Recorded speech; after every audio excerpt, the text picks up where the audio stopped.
Yo, yo, yo, yo, visualize shark takes, hit the wave grinding. In the chat, gunshot odds make it rhyming. Sunday vibes, smooth bets, no confining. Hats engaged, can't stop us from shining.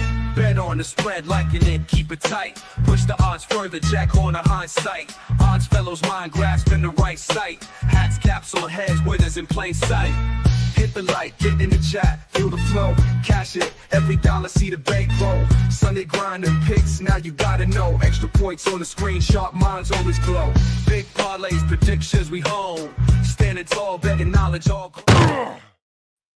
On a suddenly not so casual Christmas Eve in December, it is NFL The Extra Points, the big show, a special show for you guys today, covering all the Christmas games, Thursday night football, and Saturday's triple header. Guns and I were discussing off the air, how many days of pro football can there possibly be? If they're going to be playing live, we're going live. Hope everybody's having a great Christmas Eve, and shout to my brother, Old Man Who Bets, happy 34th birthday. Guns, what's going on, brother?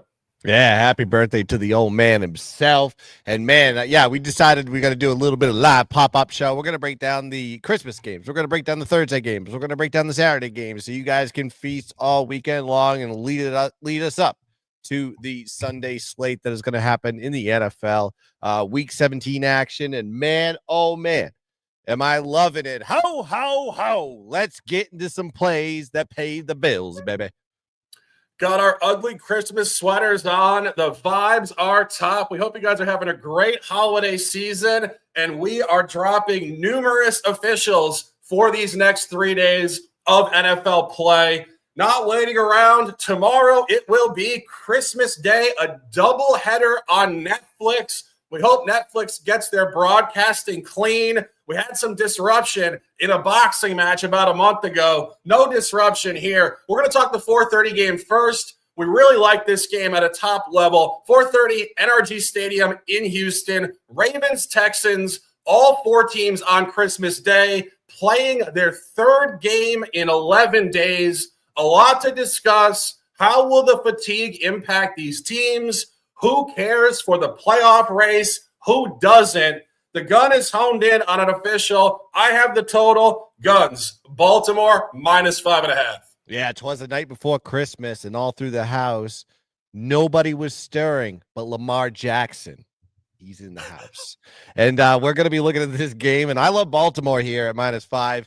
5.5, and I think they are a perfect time for teasers too. We'll get to that one in a second, but you got to look at where Houston's coming from. Coming off that loss on Saturday, kind of a heartbreaking loss on playing in the short week to Kansas City. They're 9-6 on the year. Not much to play for, in my opinion. They've already kind of clinched the South, where Baltimore is kind of in a different scenario here. 10-5 on the year with a +7 point differential, +86 net yard average. Now with Houston's dealing with a lot of injury problems, especially in the wide receiver core. Losing Tank Dell, suffering that season-ending knee injury is really going to hurt them. They still got Nico Collins, but it's going to be John Mechie III, and Robert Woods is going to have to carry the load there for the wide receivers. I think you just got to look at Baltimore. Baltimore's really performed well on the road as a favorite outside the division. In those situations this year, they are 4-0 ATS in those spots, winning by an average margin of 8.8 points per game. Also, look at the scoring that Baltimore has done in that sample size. They've actually put 33.5 points per game in those positions. So maybe there is a look there with the team total over on that one. I saw it at 24.5, 25.5 on some of the boards right now. And then you got to look at Houston, just showing signs of struggles here late, getting outgained in 4 straight games. And I'm not talking about huge opponents here. We're talking about Tennessee, Jacksonville, Miami, and Kansas City last week. They've been outgained in all of those spots 4 straight times. Baltimore, on the other side, polar opposite, outgaining their last 4 opponents by over 100 yards or more. And we're talking about playing the Chargers. We're talking about playing the Eagles, Giants, and the Steelers last week. So this is a team that is really gaining momentum towards the end of the season going into the playoffs, where Baltimore just has a little bit more to play for. Like I said, motivation is everything in this game, where Houston's already clinched the AFC South. I just think Baltimore rolls here. And also a little bit of a take on the over. I kind of lean towards that direction too. Haven't got there on paper yet, but a couple of trends on that one. 7-1 to the over in their road games this season. Baltimore is. They're also 8-0 to the over when they're favored by 4 points or more, which they are in this condition. But I'm going to play the side here. Give me Baltimore -5.5 as the play. Yeah, you're leading me right into it. My official in this game, over 46.5. And really nice stuff on both sides of this game. But I do want to make the comment about this scheduling spot. This is going to lean towards more points than not. We talk about this all the time with weather and funky scheduling. Oftentimes, it really does hurt the defenses who are backpedaling and playing reactive football as opposed to offenses who are playing downhill and really dictating the course of action. And when you really start to look at what's going on with these teams specifically, Baltimore lost their defensive coordinator in the offseason, coaching the Seahawks now. This team has been nothing like last year's team. 12-3 versus the over. Relentless offense, particularly in the run game, and really a weaker defense. Baltimore's defense is 31st in passing yards against. And Guns, you mentioned it. Tank Dell went out last week. Stephon Diggs has been on IR since late November. But here's the point.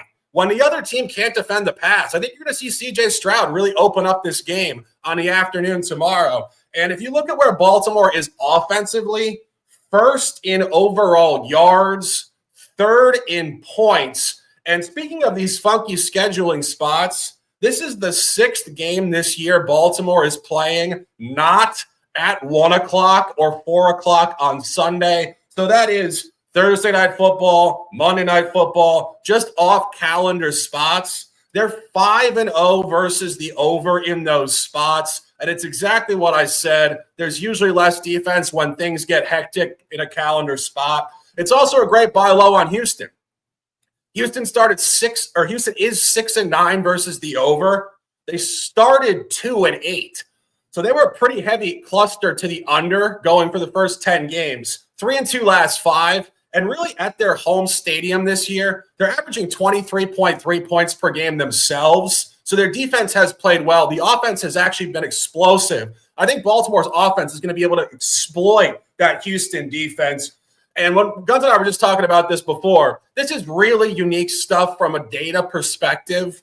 We're actually getting the third matchup between C.J. Stroud versus Baltimore already in his second season. These teams played twice last year, uncannily from a data perspective. They played in the opener. Stroud's first game of his career, week 1 last year, 25-9, under 42.5. And in the divisional playoffs, Baltimore 34-10, over 43.5. This is line functionality. It moved up. It went over. Now it's moving further up. 47 open. I have this game graded to be 51 points. I love this bet. I like betting this tomorrow afternoon as well. It's a fun bet to have.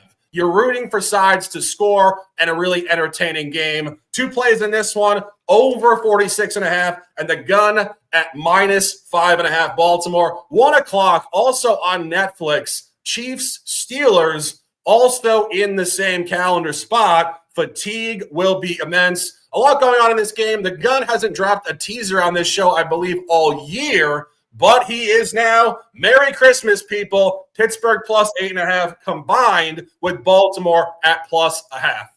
Yeah, we got a little bit of a mistletoe teaser here. We'll be seeing what's going on with this game. But when we look at both these teams are great against the run, right? You have a KC defense that's 5th in opposing pass play percentage, 4th in rush yards per carry, and 3rd in rush yards per game. And then you look at Pittsburgh. Pittsburgh's in kind of the same boat. They're in the top 10 in most statistical categories when you talk about the run game.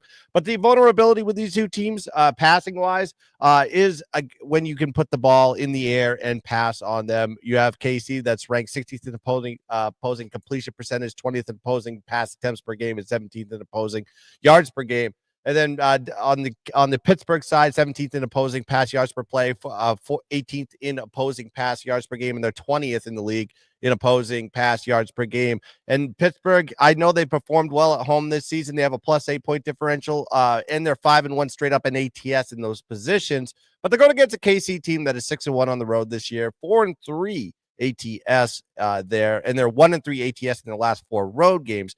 But the line is really short here. We're talking about a 2.5 point line, 3-point line. And with this KC team, they continually to win on these low lines. They're 4-1 ATS when the spread is within 3 points, and KC is as a favorite of 4 or more. It's a little bit of a different story. They're 2-7 ATS in those situations. But Pittsburgh, they've lost back-to-back games. Of course, that was against Baltimore and Philly. They didn't have George Pickens. They're supposed to have him back in this game, so I think that's going to be pivotal to the production of that offense, having George Pickens back in the lineup.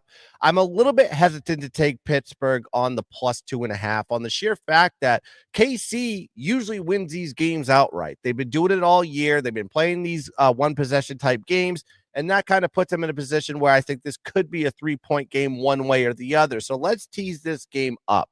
Let's get 6 points on top of the 2.5 and put it to 8.5 for Pittsburgh. Why? Because when KC plays within the level of their competition consistently, it's always within a possession, and you could take what you want from the game the last 2 games that happened last week. It's a little bit different situation on the road. This is a different Pittsburgh team, a little bit of a step up in class. And then you put it with the Baltimore game on Christmas, because I think Baltimore is going to go out on the road in a position that they've always really performed well against a Texans team that's just a falling knife, in my opinion. So let's put Baltimore at +0.5 point. Let's put Pittsburgh at +8.5 and put it on a 6-point teaser, -120, and make that the play. That's what I like this one. 6-point tease, Pittsburgh and Baltimore as the play.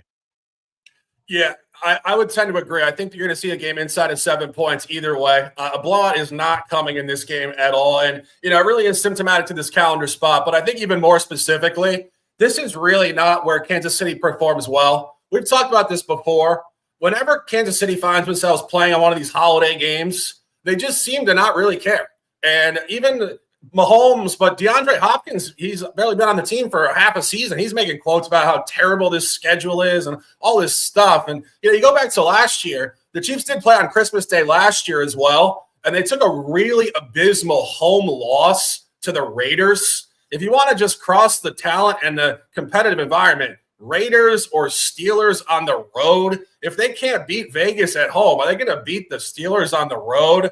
I think the 8.5 is a really nice number, but I would say this. The reason why I didn't get to Pittsburgh ATS, like Gunn said, at +2.5 or 3, this is really not a good spot for Pittsburgh either. It's a game coming off of a loss at Philly and a loss at Baltimore. We talk about this all the time. When you play a contender and you get your ass kicked, you come back the following week. It's a tough ask. This is coming off of 2 consecutive games where they really had a physical gauntlet. Now a short week. This is just not where you really want to buy either team against the spread. And that's why the Gun is taking a teaser, and I certainly would not talk him off it. Combined play, Pittsburgh +8.5 and Baltimore +0.5. We are talking all games pre-Sunday on this show. We want to send you guys all the best vibes. Merry Christmas Eve. Happy birthday, Jeff. We love you guys. We thank you guys for taking time out of your day to hang out with us. We're talking about Thursday night football, December 26th, Seattle at Chicago, 4-11 Chicago, 8-7 Seattle. Chicago started hot. They are cratering immensely. Gun and I do a line on this game. Guns on the first half. I have the game. Guns, Seattle -2 in the first half. Yeah, I had to take advantage of this line because it's really heavily weighted in the first half, just giving you a high indicator that this is going to be a Seattle spot here. But when you look at this game, you got to look at what Seattle does well versus how the defense of the Bears react to that. And that's passing the ball. Seattle wants to pass the ball. They're 5th in pass completion percentage, and they're 4th in passing yards per game. And they're going against a Chicago defense that, tends to give up the big plays in the passing game. They're 31st in opposing pass yards per play. They're 23rd in opposing pass yards per game. And then you got to look at their last 4 games. Chicago has given up 51 passing yards more than their season average. So this is just a team defensively that is just regressing week to week. And then you got to look at Chicago, ranked 29th in first half performances this year. In their last 4 games, Chicago has trailed in the first half 16-0, 24-0, 13-0, and 27-14 last week versus Detroit. And then Seattle's performance is just better on the road than they are at home. They have a plus 5-point differential, plus 35 net yard average away from Seattle. They're 5-1 straight up and covering their last 4 road games. And then you got to look at the situation for Seattle when they're coming off a loss. They've really performed well in the first half. Let's throw out the brutal 3 games in 11 days scenario. Those are always tough for any teams. They had one of those earlier in the season, but after that, we broke this down. Seattle coming off that loss versus San Francisco on the third leg of that 11-day stretch. The next game, they led 17-7 in the first half versus Atlanta. And then you got to look at when they lost to Buffalo. Next game, they go and play the Rams. They had a 13-3 lead in that game in the first half. Then they lost and in that same game, they lost to the Rams outright, right? Seattle lost that game. The next game, what did they do in the first half? They trailed 7-6 to San Francisco, but key point, they were a dog in that game, +6. They were a dog in the first half in that one as well. So they covered 3-0 ATS in those positions. Then I said this, the line is really telling you a story here. You look at the first half line, I'm seeing -2 with juice, and I'm seeing -2.5 hit on a full game -3.5 line. That is 71% of the full game line in the first half. And I just think you have the Chicago team playing on a short week. They are disorganized. They don't have their head coach anymore. This is a team that is just trying to get to the end of the season, then trying to figure out what the hell they're going to do with the head coaching situation there. They're playing with the interim coach. They're super unmotivated. They're just playing absolutely terrible week after week after week. This is not a Chicago team that is backable in any market for the rest of the year. That's why I like Seattle to bounce back here off the loss, especially in the first half. I found a -2 with -120 juice. I think you can get that at DraftKings right now. Give me Seattle -2 first half as the play. Yeah, I definitely wouldn't disagree. And I think this really jumps off into late season football. You find certain teams that purely need to win games and others who do not. Chicago has absolutely nothing to play for. And you talk about a falling knife, all these great gambling terms we throw around here. This team really did peak in London, I believe it was, somewhere in England, early season. And they've been just cratering down ever since. As Guns mentioned, interim coach Thomas Brown, I believe he's a running back in college football from Georgia about 10 to 15 years ago. When he actually took over for Eberflus, we thought maybe there would be an interim coaching jolt. Not so much. Blown out at San Francisco that week and really just not hanging out at all. Last week getting blown out by Detroit at home, which brings me to the next point. Detroit is that team now where when you play Detroit, the following week you have nothing left. And I think this is even worse, obviously, on a short week. As we mentioned, Seattle needs to win this game. It's no lock they're going to get in the playoffs. Washington right now controls their own destiny for the final spot up at the back end of the wild card race. But regardless, this is where these teams that have to win are going to show up. And I think statistically, this is a really nice buy spot for Seattle game ATS. They are 0-3 ATS against this division. Key point, Detroit, Green Bay, and Minnesota. High-class teams. And also key point from a book perspective, underdogs in all 3. And I was saying this to the gun before, but this reminds me of what Atlanta was doing against the AFC West a couple weeks ago. Atlanta at the time was 0-3 ATS, all as an underdog versus the AFC West. They were finally a favorite at Vegas. Environmental shift, and they did cover. This is the exact same thing. First time Seattle favored in this division all year.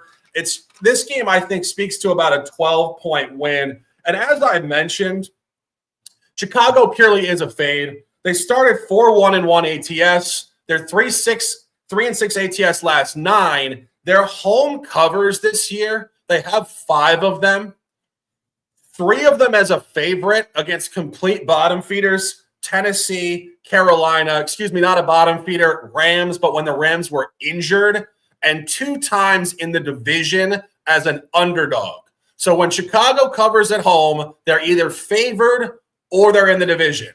This is not in the division, and they're not favored. This speaks to some margin. Love Seattle. Gun on the first half at -2. I'm officially on -3.5 for 1 unit. staying course here, going to Saturday. I'm surprised there's no doubleheader on Friday. What the hell, Goodell? Why not Friday? We'll do a Friday morning and eat. I mean, come on, man. But we get a day off, and we get to come back on Saturday for a triple header, and we get some really interesting games, if we're being honest. This Saturday slate is really some quality stuff. I have a few officials. We'll talk the 4:30 game first. Broncos at Bengals in Cincinnati. Huge game, massive playoff implications. The gun looking at the total. I have the side. Gun's picks over 49.5. Yeah, I hear he's going to extend the season into March so he can take over the NCAA tournament while he's at it. He's got to have like 3 games during March Madness, I think, at this point, is what he's trying to do to us. But we're talking about a game here with Denver versus Cincinnati at Paycor Stadium, Cincinnati, Ohio. Hey, you know what? This is a regular season playoff game. This is playoff implications here, folks. This is Cincinnati has to beat Denver, and Denver just kind of keep losing or something like that for Cincinnati to be like continually elevated. They are not out of the playoffs here, folks. And what I like about this, I think we have 2 teams that are very strong in the scoring position, right? You have Cincinnati that is ranked 6th in offensive scoring. You have a Denver team that is ranked 10th in offensive scoring. And then you have Denver has averaged 33.2 points per game in their last 5 games. You have Cincinnati that's averaged 32.6 points per game in their last 7. Cincinnati susceptible of giving up the points all season long. They've given up 27.6 points per game in their last 6.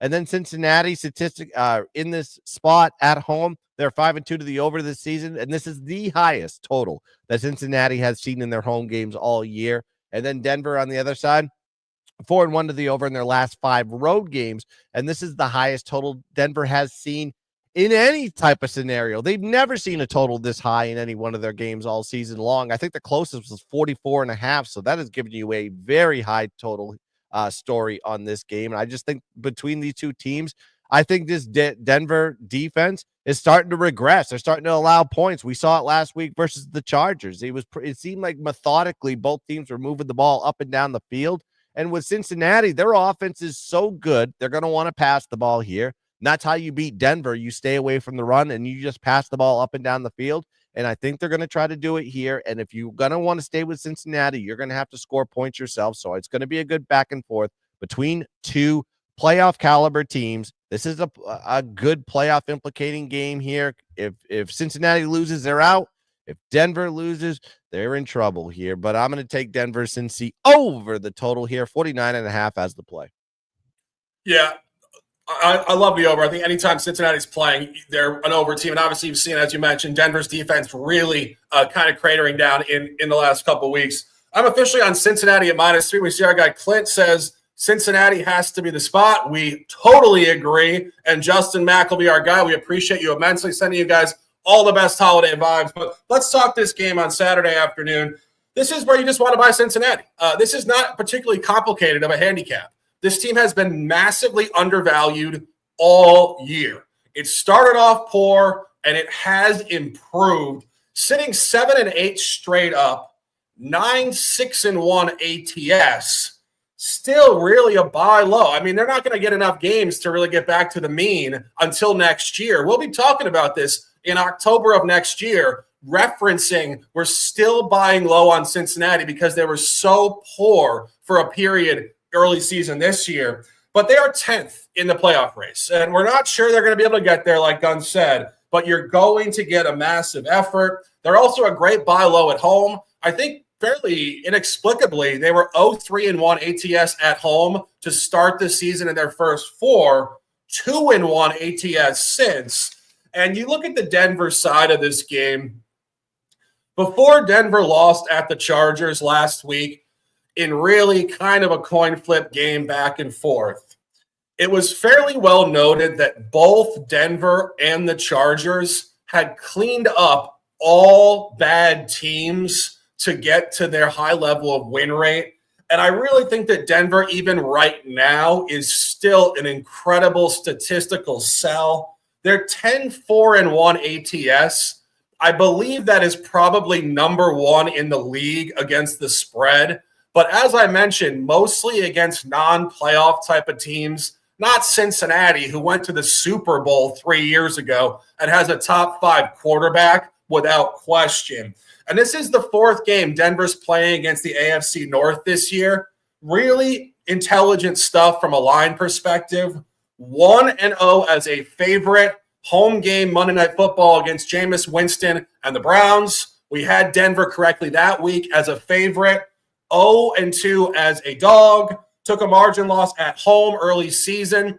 13-6 against Justin Fields and Pittsburgh. And the only road game they played within this division, week 9 at Baltimore, a blowout loss, 41-10. We don't usually try to use this idea, this transitive property, which is this idea that if you play a team to a certain result, it's going to correlate to how that team plays you based on how that team played the team that beat you. I know that sounds kind of runaroundish, but that's actually what the transitive property means. And what the transitive property would suggest here, Baltimore played 2 games against Cincinnati this year, 41-38 in overtime, 35-34 at home, which speaks to Cincinnati and Baltimore being really closely graded in quality. If Baltimore beat Denver by 31, Cincinnati is very capable of laying a similar result on them. It's peak desperation. It's similar to what I said about Seattle. You want to buy this? Our guy Clint loves it. We love it. Buy Cincinnati at -3 and the gun over 49.5.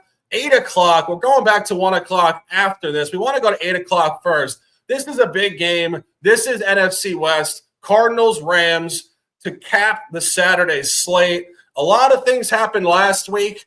Kyler Murray, yet again, failed to prove himself as a professional quarterback and, more importantly, a leader.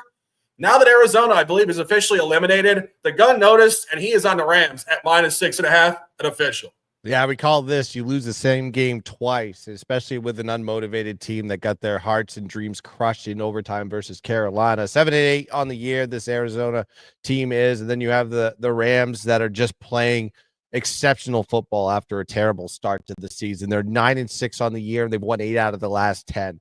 This is how good this team is doing, and by God, do they play well in December. I'll get to that in a second. The Rams, they want to pass the ball, and they're going against a defense in the air with Arizona that is weak against the pass. They're 32nd in opposing pass completion percentage, 25th in passing yards, opponent passing yards per play, and they're 13th in opposing pass yards per game. So this is a bad pass defense, and that's going to be bad when you're going against the Rams. And like I said, the Rams, falling knife. They're just absolutely exponentially falling, plummeting down the cliff. Struggled in their last 5 games, 1-4 straight up in those spots. And in their losses, they've lost by an average of 7.3 points per game. Some key injuries to be noted here in this game for Arizona. Their 2 starting tackles are going to be out for this game. And James Conner is still questionable. He had a knee injury early in that game last week, or late in the game last week. So it's still up in the air whether or not he's going to be playing on Saturday. And then these teams met on the 15th of September with the Rams getting their butt whooped, taken to school by the Cardinals 41-10. And that game was a pick 'em. Now you're seeing this line sit here as 6.5-point favorites here for the Rams. And you look at the outcome, I said this is going to be a little bit misleading because the Rams were missing a lot of key players, a lot of key linemen, and also Puka Nacua did not play in that game. So then you have McVay. Look how McVay and his Rams teams have performed in December. They're 15-2 ATS in December in the last 17 December games, 25-10-5 all time in December under McVay. And then they've just historically owned the Arizona Cardinals. Last 8 years are 12-4-1 ATS in the last 8, and they're 10-2-1 as a favorite versus Arizona. I just think motivation is on one side and one side only, and that is with the Rams. They are still playing in contention with Seattle to clinch the NFC West. And I just think the playoff hopes, once they crumble, that means that team is just going to crumble further into the abyss, especially with their playoff dreams crushed. And you have revenge on top of that with the Rams. So Rams are going to thump this Cardinal team, in my opinion, on Saturday night. Give me the Rams here, and I got it -6 with some juice. 6.5's on the board. Anything under 7 is fine. Give me the Rams here -6 as the play. Yeah, I definitely wouldn't disagree. And this line actually jumped up significantly to 6.5 over the last 36 to 48 hours. And it really is what Guns said. You know, after winning the Super Bowl 3 years ago, as we were just mentioning, against the Bengals, it's just hard for a team like the Rams to come out big time in September, early season. They just don't. But they have such a higher level in them. And this is where they're performing great. And as I mentioned, Kyler Murray, I mean, honestly, I don't know if he'll be back with the team next year. Like, this guy is just he really is the perfect definition of mediocre. Inconsistent, some highs, some lows, some really bad games. But as I said, just not a good leader of the huddle. And this is where the Rams will turn up. I like this play. I might get there myself. Taking a breath, final game we're discussing on this show. Of course, we will be back on Friday night for Knowledge for College bowl season and Sunday morning at 10 a.m. with the Odds Fellow for the other 10 games on this slate. 1 o'clock, Chargers in New England, taking the over at 42.5, 1 unit. Really nice stuff here to buy both sides of this game. The Chargers and Denver, as we just discussed, are currently sitting with the number one defense against points against in the league. But both teams have imploded significantly recently. The Chargers are 2-0 versus the over last two. The defense honestly just looks tired. They're outperforming expectations so significantly and so much higher quality than last year. But I really think, to just kind of an anecdotal remark, but I don't think entirely, this kind of reminds me of when players come from college basketball, actually, to the NBA, where the season in the NBA is so much longer than college. They just hit a fatigue wall. It's not about quality, effort, or desire. They've just never really gone that hard for that long. And I think that's kind of where the Chargers are. Staley before Harbaugh was a soft coach, and Harbaugh has been working these guys so hard since minicamp and training camp. I think they just don't have a lot left in the tank. I don't think it's desire, as I said. I think they just haven't really ever worked this hard, and they're not used to putting on like this for this long. And it's also just a great statistical buy low on the Chargers on the road. The Chargers are 0-4 versus the over on the road against Eastern time zone games. But again, I think this is where it's going to flip. They basically shut out Carolina in week 2, back when Carolina couldn't do anything. They only scored 10 points themselves in an under at Pittsburgh the following week when Justin Herbert got hurt and didn't play the second half. And then slightly later on, really a ridiculous under at Atlanta, where Kirk Cousins threw, I believe, 4 interceptions, 3 or 4 picks, and the game really should have had a lot more points. And one other under at Eastern time zone outside of the division at Jameis Winston and Cleveland in week 9. Again, interception prone from the Winston side. And this is really not where the New England Patriots are playing any sort of defensive ball, and they're also playing great offensive football with Drake May. Since putting Drake May into the picture here as the starter, he is 4-0 versus the home over. And I think a corollary spot here, when they played the Rams at home, so you're getting a Western time zone team who has been good defensively in recent history, 28-22 over, 784 yards in the game. And final point on this, Chargers have 2 unique games this year where they're playing bad defenses and teams that play kind of a loose style of ball, which is precisely what the Patriots do this year with Drake May. 27-17 over against Tennessee, and a very noteworthy one, 34-27 over versus Cincinnati. This New England defense is not the Belichick group, and we've said this numerous times. When May started as quarterback midseason, it was almost like the defense just let down their guard and stopped defending. This is going to be a high-scoring game. And final point, as I'm going on and on about this, we actually do have great matchup data between these teams. These teams played a game last December 3rd, 2023 in New England. The Chargers won the game 6-0. and the line there was 38.5. And I remember that game because it was a ridiculous game. There was 500 yards in the game, and it finished 6-0. And now the following year, about a year removed, we go from 38.5 under 6 total points to 42. This game is going to be wide open. 46 points coming on the average, and it could get further north from there. Guns, a well-noted Patriot fan on this show. Guns, any thoughts on the Pats, this game, the total, anything?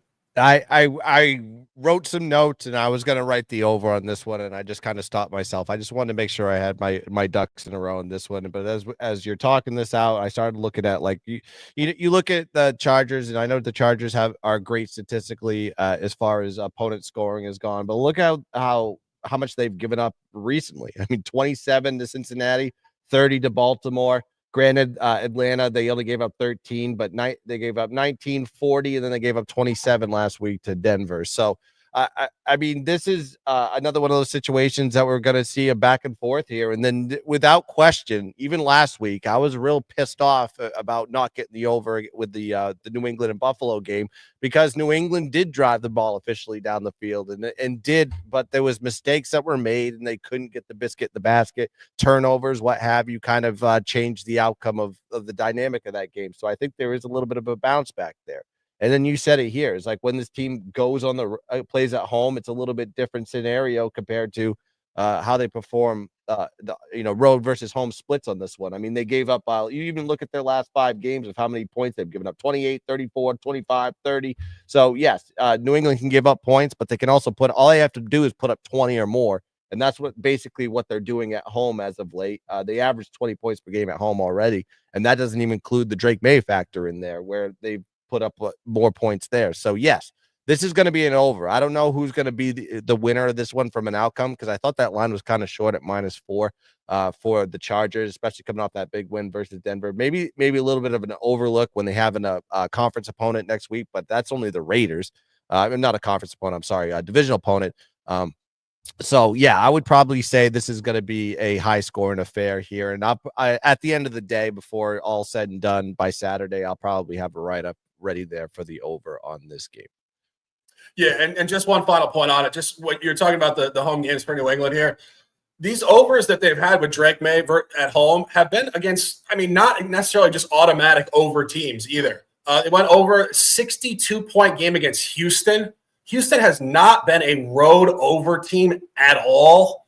25-22 against the Jets. That was when the Jets defense was actually still playing reasonably in week 8. So for that to hit 25-22 over, again, that's a defensive team they went over with. The Rams also are a defensive team historically with McVay, 28-22. As I mentioned, almost 800 yards in the game. And Indianapolis with Anthony Richardson.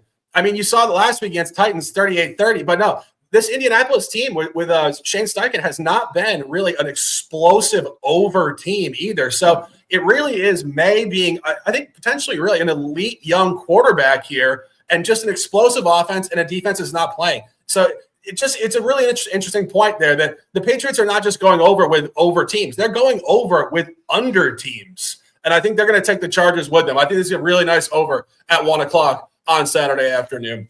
And taking a breath, 38 minutes and progress in on this beautiful show. It is Christmas Eve 2024. Happy birthday, Jeff. Sending you guys all incredible vibes. We see our guys in the chat, Sean, Bruno, and others. We hope you guys have a great holiday. 3 different slates of games discussed on this show. 2 games tomorrow on Christmas, Thursday night football, and a triple header on Saturday. My top plays. So much going on in the NFL. This is ridiculous. I want to watch college football. I don't want to watch the NFL. You guys take a break. I'll see you on Sunday. Jesus.